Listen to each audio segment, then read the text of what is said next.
Hello friends, welcome to my YouTube channel. Today we are going to discuss about pneumatic air handling system. So let's start the video. Pneumatic system. So यहाँ पे आप देख सकते हो pneumatic air handling system का figure है. In this system, as from the boiler furnace outlet falls into a crusher where large as particles are crushed to small size. सो यहाँ पे ये हमारा फर्नेस है, राइट. सो आपको पता है फर्नेस में क्या होता है, फ्यूल का कंबशन होता है. फ्यूल यानी कि यहाँ पे हम एज अ फ्यूल क्या ले रहे हैं, कॉल. यानी कि कॉल का कंबशन करने के बाद जो भी बचता है उसे हम बोलेंगे ऐश, right.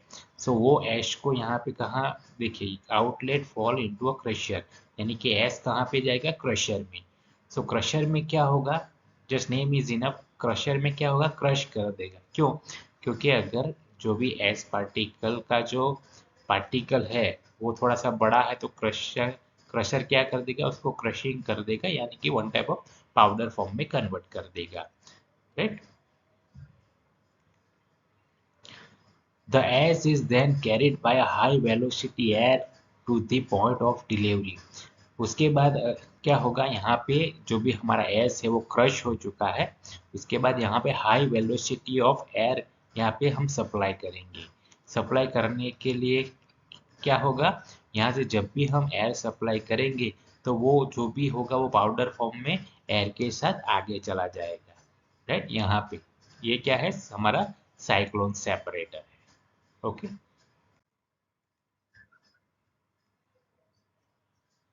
Air leaving the ash separator is passed through the filter to remove dust etc. सो आपको पता है यहाँ से एयर जो भी यहाँ जो पाउडर फॉर्म में हमारा एश था उसको लेके आगे चला गया. ये जो पोर्शन है उसको साइक्लोन सेपरेटर बोलते हैं. साइक्लोन सेपरेटर का बेसिकली क्या काम रहता है कि जो भी एश है उसमें से यहाँ पे भी थोड़ा बहुत पार्टिकल अगर बचता है तो यहाँ से वो नीचे डाल देगा. पता चल रहा है, यहाँ पे क्रश तो हुआ लेकिन थोड़ा बहुत क्या है, हाई वेलोसिटी एयर के साथ वो एस चला जाता है.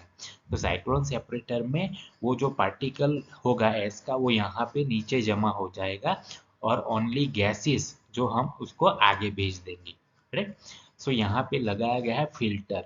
सो आपको पता है कि हाई वेलोसिटी ऑफ एयर के साथ अगर एस जाता है तो एस में एक माइनर पार्टिकल रहते हैं एस के, तो फिल्टर क्या कर देगा, उसको भी एब्जॉर्ब कर लेगा, यानी कि ओनली जो भी एयर है वो आगे जाने देगा. पता चल रहा है. उसके बाद एग्जॉस्ट फैन के थ्रू एयर को हम एटमॉस्फेयर में थ्रो कर देंगे, so that the exhauster handles clean air which will protect the blades of the exhauster. So यहाँ पे फिल्टर क्या करता है, जो माइनर पार्टिकल है वो उसको भी वो यहाँ पे फिल्ट्रेट कर देता है, जिसकी वजह से ये जो एग्जॉस्ट फैन है, राइट, उसको फैन को वो प्रोटेक्ट करता है. क्यों? अगर पार्टिकल आगे चला जाता है तो वो फैन का जो ब्लेड है उसके साथ स्ट्राइक होगा. स्ट्राइक होने की वजह से ये ब्लेड ब्लेड जो है उसको टूटने का चांसेस रहता है, राइट. इसीलिए यहाँ पे फिल्टर लगाया जाता है.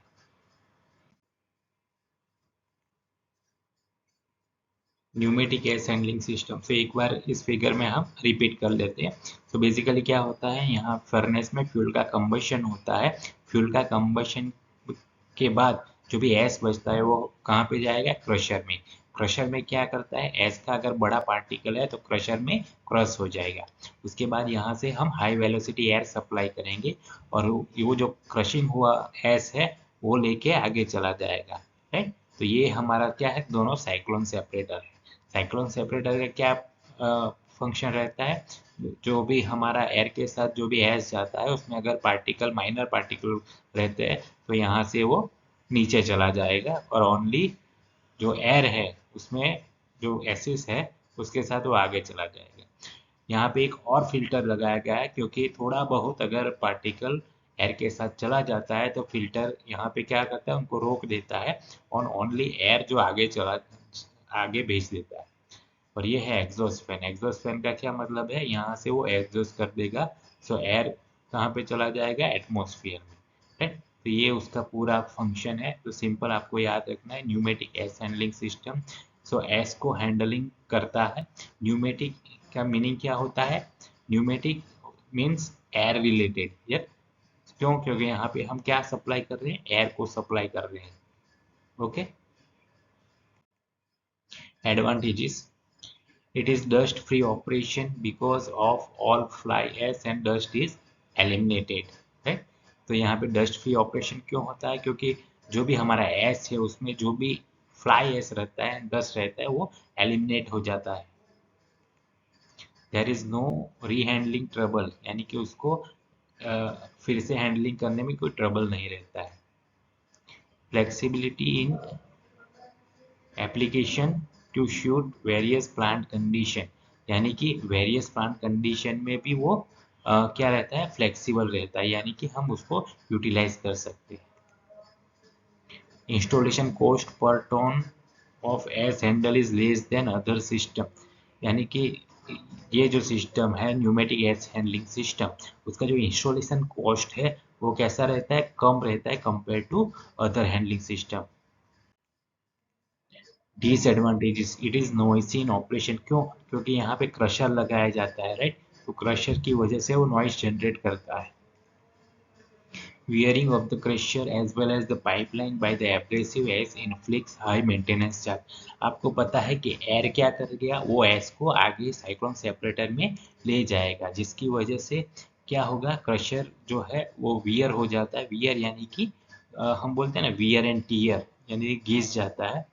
तो और उसके जो पाइपलाइन है, तो पाइपलाइन में से भी क्या पास हो रहा है? एयर के साथ फ्लाई एसिड पास हो रहा है। तो वो एसिड कैसा रहता है? एब्रेसिव एस, जिसकी वजह से पाइपलाइन में भी दिक्कत आता है। तो उसकी वजह से उसका जो मेंटेनेंस चार्ज है वो भी बढ़ जाता है। अगर आपको वीडियो पसंद आया हो तो like, share, comment and subscribe जरूर कीजिएगा। Thank you.